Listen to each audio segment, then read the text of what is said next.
Bharatiya Janata party को, ताकि उनका बेड़ा पार हो जाए जिसमें 2024 में। हाँ कुछ दिए क्या टिप्स? हाँ दिए मुख्यमंत्री जी से मैंने काफ़ी, जो कुछ ऐसी चीज़ें हैं जिन पे पार्टी को और काम करने की ज़रूरत है, ऐसी बातें मैंने कही हैं। सारी वो राजनीतिक बातें हैं और चुनाव को सामने रख के करने वाली चीज़ें हैं। 30 जनवरी को ये भारत जोड़ो यात्रा जो है ना वो समापन हो रही है, कश्मीर में कर रहे हैं। हाँ। खड़गे जी ने पूरे विपक्ष को आमंत्रित किया है, क्या मायने निकाले जाएं इस चीज़ के?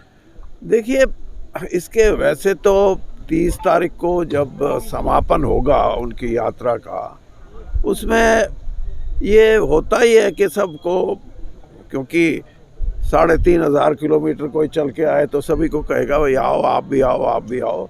लेकिन दूसरी जो चीज़ है वो ये है कि कांग्रेस को आज भी ये लगता है कि हम अकेले चुनाव में बीजेपी का मुकाबला नहीं कर सकते, और इसलिए एक प्रयास शायद उन्होंने किया है कि इस यात्रा के अंतिम चरण में अगर पार्टियां आती हैं तो शायद कोई जो एक विपक्ष को मिलके लड़ने की बात है वो कहीं ना कहीं उनके सामने होगी। तो हो सकता है मुकाबला इस तरह से विपक्षी पार्टी आ जाएंगी, क्योंकि ईगो बहुत है रीजनल पार्टियों में। रीजनल पार्टियों की ईगो की बात नहीं है, रीजनल पार्टियों का अपना एक एजेंडा होता है जो राष्ट्रव्यापी एजेंडे का हिस्सा नहीं होता, क्योंकि रीजनल पार्टियों में जो वोटर की एस्पिरेशन है उनको स्वाभाविक रूप से अगर स्वीकार कोई करता है तो वो रीजनल पार्टी ज़्यादा कर सकती हैं। लेकिन राष्ट्रव्यापी जो समस्याएं हैं या राष्ट्र के निर्माण की जो बातें हैं, वो मैं हमेशा ये कहता हूँ कि वो राष्ट्रीय दल ही सोच सकते हैं, क्योंकि उसी परिप्रेक्ष्य में राष्ट्रीय दल की जिम्मेवारी भी होती है। अच्छा, मार्च में आप कार्यक्रम कर रहे हैं, क्या मार्च का कार्यक्रम तो मैं बता चुका हूँ वैसे, लेकिन मैं फिर भी ये कहूँगा कि 75-76 साल हो गए देश को आज़ाद हुए। कुछ ऐसी मूलभूत समस्याएं हैं जो आज़ादी से पहले भी थी, अब भी हैं, चाहे वो बेरोज़गारी है, चाहे वो भूखमरी है, चाहे वो भ्रष्टाचार है, चाहे वो गरीबी है। ये कुछ ऐसे विषय हैं जिन पे मैं ये तो नहीं कहता कि किसी सरकार ने काम नहीं किया। जो भी सरकार आई, चाहे केंद्र में आई, चाहे हमारे हरियाणा में आई, या जब हम हरियाणा से पहले पंजाब का हिस्सा थे, तो इन समस्याओं को निपटाने के लिए, इनका निदान करने के लिए बातें हुई और काम भी हुए। लेकिन अभी भी वो समस्या यों की यों मुँह बाए खड़ी हैं।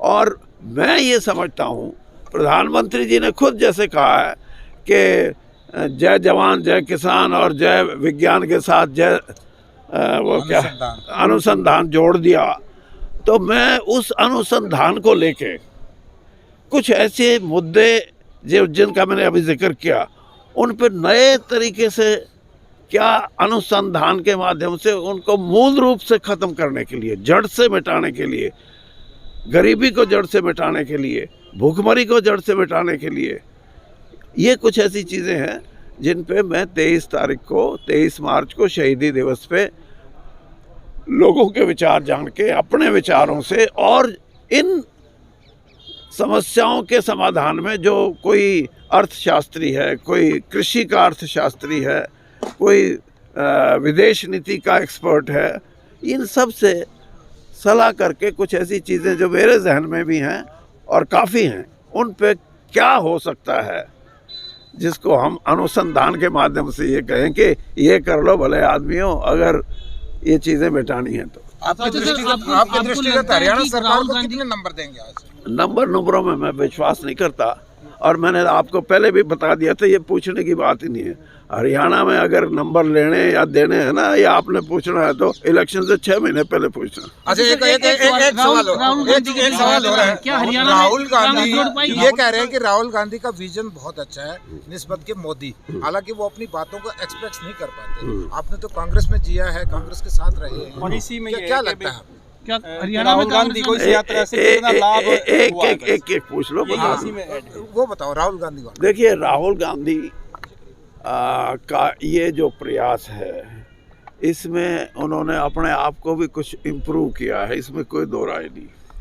इम्प्रूव जो आप पूछ रहे थे वो कि दूसरी बात यह है कि कांग्रेस सिकुड़ती हुई पार्टी थी और जिसका मैं ये कहूँ कि देश की सबसे पुरानी पार्टी और सिकुड़ के वो अपना जो नेशनल कैरेक्टर था वो भी खतरे में पड़ गया था। तो राहुल गांधी की ये यात्रा इसी बात का प्रतीक है कि एक प्रयास किया जा रहा है कि कांग्रेस पार्टी एक पैन इंडिया पार्टी बरकरार रहे।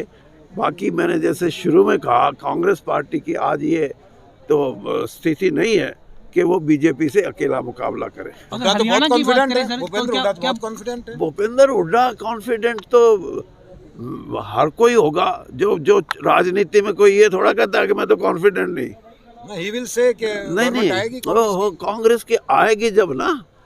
मैं ये कहूँ कि भूपेंद्र हुड्डा कॉन्फिडेंट, उस छोटा कांग्रेस का वर्कर भी आप किसी पार्टी के साथ हैं तो इसीलिए है ना कि उसकी सरकार आएगी।